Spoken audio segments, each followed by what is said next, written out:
हां करा की. जय श्रीराम.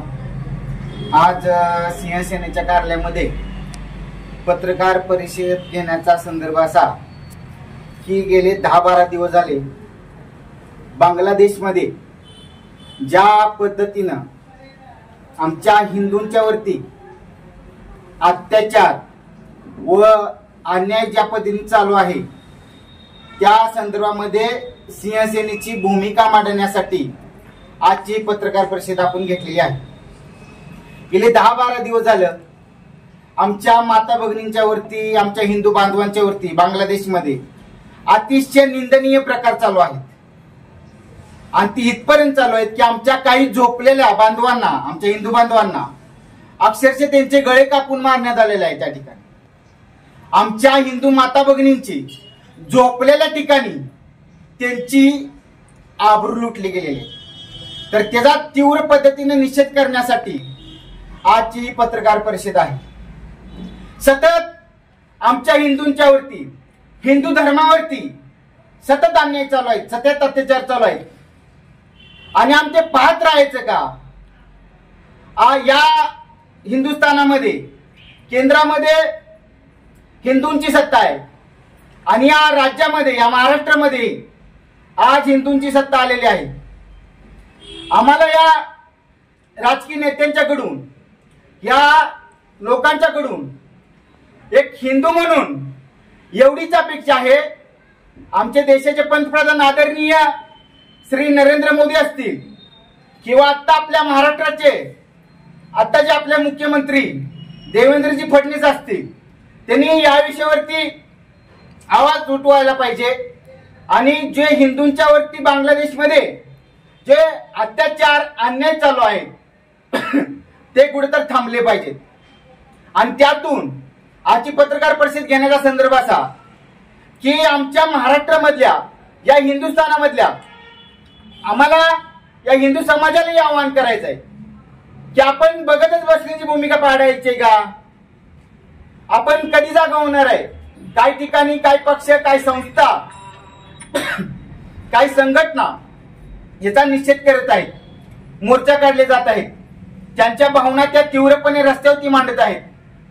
फक्त मोर्चे किंवा आंदोलन करून किंवा धरणे आंदोलन करून किंवा निवेदन प्रशासनाला देऊन यावरती हा विषय थांबणार नाही.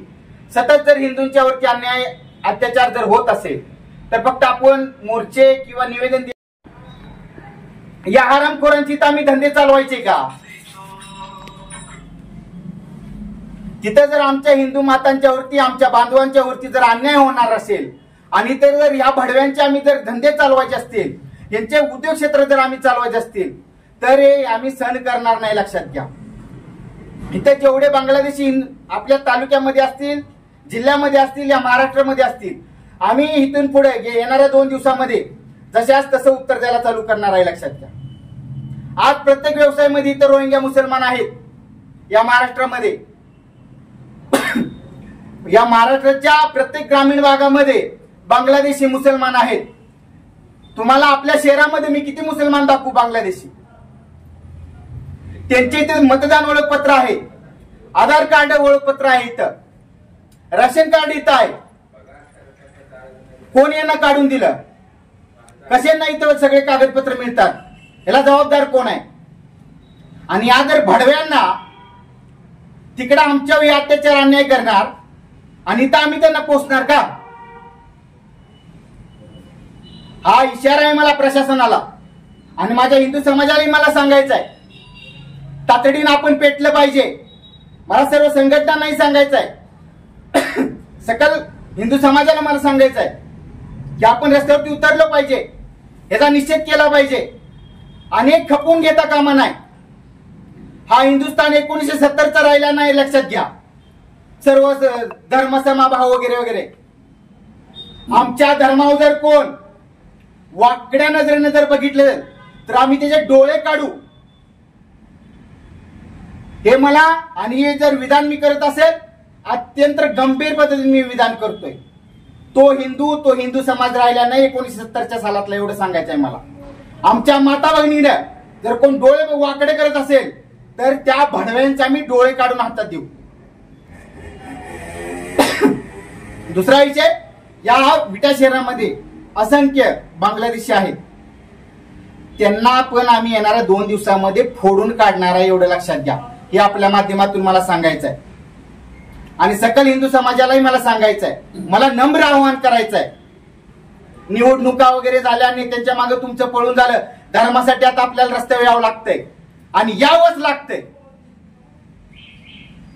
जर तुमच्या माता भगिनींची जर आबरू लुटली जात असेल, तुमच्या बांधवांच्या अक्षरशः जीव घेतले जात असतील, तर तुम्ही नुसत्या पेपरच्या आणि व्हॉट्सअपच्या बातम्या बघत बसणार आहे का? हिंदू म्हणून तुमचं रक्त सळसळत नाही का? एक छत्रपतींच्या या महाराष्ट्रामध्ये प्रत्येक हिंदून उठून पेटून उठलं पाहिजे, हे मला आपल्या